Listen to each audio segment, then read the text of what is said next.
Oui, évidemment.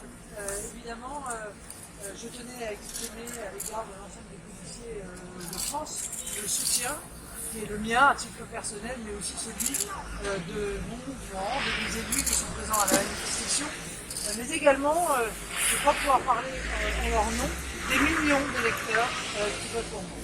Les policiers aujourd'hui vivent travaillent dans des conditions qui sont précaires, extrêmement difficiles. Il y a incontestablement un défaut de reconnaissance de la part des hautes instances de l'État par rapport au travail qu'ils peuvent effectuer, à la mission qui est celle de protection du peuple français. Et donc aujourd'hui je tenais à leur exprimer aussi par cette visite, alors que je ne suis pas à Paris, mon soutien total et entier à leur cause. Très concrètement, vous êtes par rapport à ce que vous avez dit ici, vous pensez qu'il faut agir sur quel levier, qu'est-ce qu'il faut apporter à cette police? Je pense qu'il faut d'abord leur apporter à nouveau le sens de leur mission. C'est-à-dire qu'il faut que lorsqu'ils arrivent à arrêter des délinquants et des criminels, ils aient la conviction qu'ils ne vont pas les retrouver dans la rue le lendemain matin, qu'ils ne vont pas arrêter 10 fois ou 15 fois la même personne parce que la justice aura été totalement laxiste. Et la justice continuera à être laxiste tant que la justice n'aura pas les moyens de pouvoir mettre à l'ombre ceux qui doivent être mis à l'ombre. Donc vous voyez, il y a ce qu'on appelle la chaîne pénale, on le dit souvent, mais personne ne l'a jamais fait. Il faut, en bout de chaîne, créer des places qui soient des places de prison, mais également des places de centres éducatifs fermés ou semi-fermés ou ouverts en fonction de la gravité de la qualité de primo-délinquant ou de la qualité de mineur ou de non-mineur, évidemment, du délinquant en question. Si on ne fait pas ça, alors les juges n'oseront pas condamner à de la prison ferme, ils abaisseront le niveau des peines en permanence, parce qu'ils savent qu'il n'y a rien de pire qu'une peine qui est prononcée et qui n'est pas appliquée. Les magistrats le savent aussi, il ne faut pas croire. Donc, si vous voulez, beaucoup des policiers ont le sentiment de travailler pour rien. Et il n'y a rien de plus terrible que de travailler pour rien. Donc il faut redonner du sens, encore une fois, à leur travail. Et puis parallèlement, il faut leur faciliter aussi l'exercice de leur mission, qui est une mission qui devient de plus en plus périlleuse.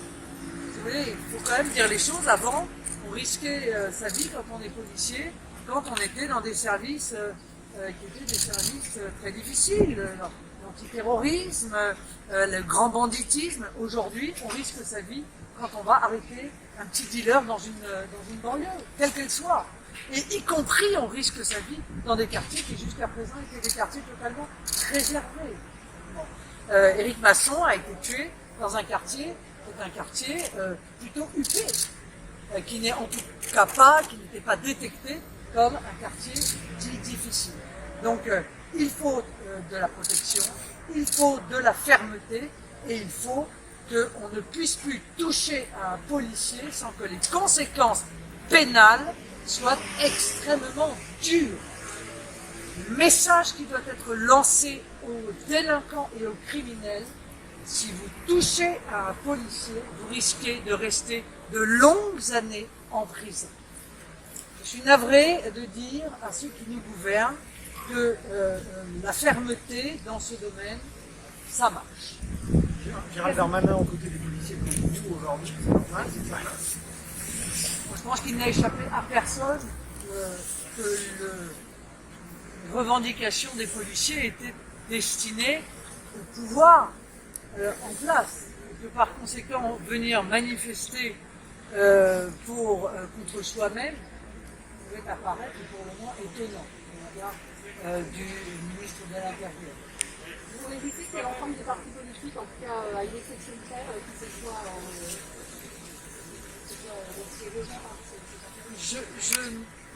je ne tire pas de conclusion de cela. J'ai vu beaucoup de mouvements politiques manifester à maintes reprises et en maintes circonstances, notamment contre le terrorisme. Et j'en ai même vu qui manifestaient contre le terrorisme et qui soutenaient l'islamisme. Vous voyez? Donc je ne m'attache pas à ceux qui viennent sur le terrain, moi je m'attache à ce que font les gens quand ils sont au pouvoir, à ce qu'ils s'engagent à faire. Et je m'interroge de savoir s'ils ont le courage de le faire. Je viens vous dire que le Rassemblement national, lui, aura le courage de mettre en place les mesures qu'il a longuement développées tout au long de cette année. Je vous remercie. Madame,